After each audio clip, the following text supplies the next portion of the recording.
Alright, YouTube, this is a 2015 Dodge Journey. It has a 3.6 liter Pentastar, and I'm going to show you, don't mind the grill, I'm doing something with that right now, but anyways, I'm going to show you how to do the spark plug change. I'm not going to actually physically show you just because how easy it is, and I'm going to show you the main components that you should remove just because all this top wiring right here, it's pretty unnecessary to remove all that. What I would do first is remove the battery cable, which is where I'm pointing the light at, this one right here. Once you do that, you're going to remove 4 bolts to the intake air filter. So there's one, second one, third one, and fourth one. Then you're going to want to pop this hose off right here. Once you pop that off, you can either remove it halfway from here, or you could pretty much leave it alone. And you want to go to the back, and there should have been a clip right here. I didn't put it back just because it's pretty unnecessary in my opinion. You're going to want to remove this air temperature sensor, and all you do is twist it counterclockwise and just pull it out.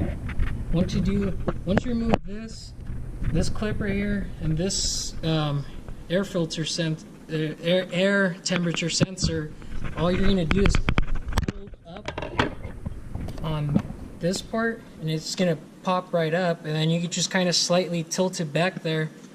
And next step is you're going to have, I think, flashlight is acting up.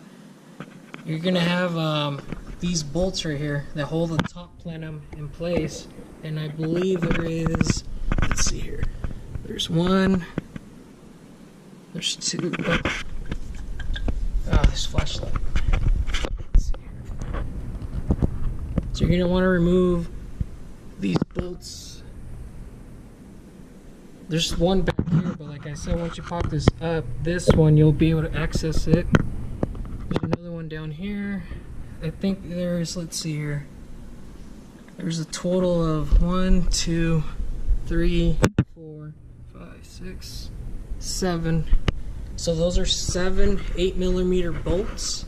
And once you get that off, this top plenum, you can tilt it pretty much to the side this way, and you can have either a buddy hold it, or you can just have it laying on this part, and you should be able to get to your spark plugs and the back ones as well, because you'll have plenty of room from there.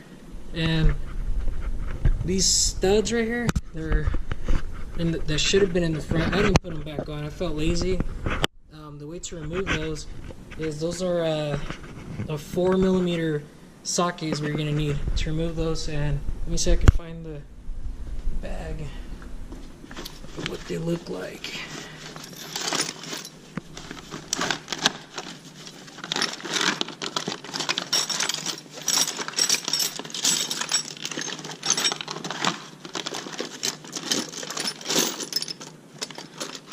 Here it is.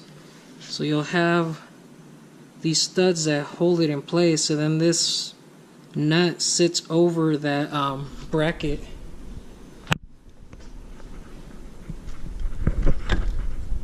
So basically this sits like this type of deal. I don't know if you can see that.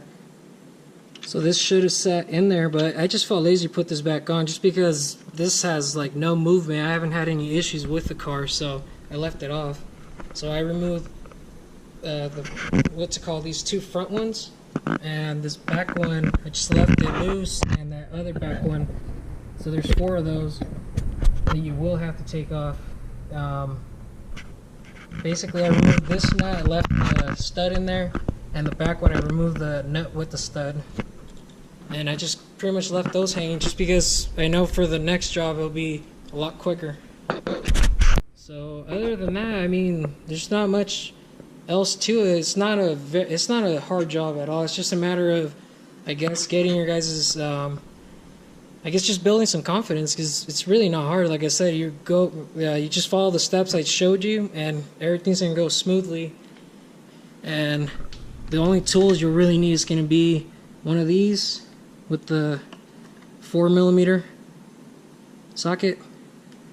And then you're going to need the 8mm socket as well, preferably thin, just because when you get to the top plenum up here, some of these holes, as you can see right here, they're pretty narrow, so you'll have a hard time if you have a thicker socket. And once you get to your spark plugs, I believe it's the 5/8 that you'll need socket. And other than that, that's it. There's nothing else to it. Just gotta, like I said, build some confidence and just do it real quick. And honestly, this job, they try to charge about, I think I heard anywhere from like $700 to about $1,000, which to me is complete horse shit. I mean, it's easy job. The only hose that you will be removing is this one right here, and everything else can pretty much, like, besides this hose, this air temperature sensor, everything else can be left on there. All you want to do is just kind of, like I was saying, just once you get these bolts off from the top plenum, just kind of tilt it, and that should be it.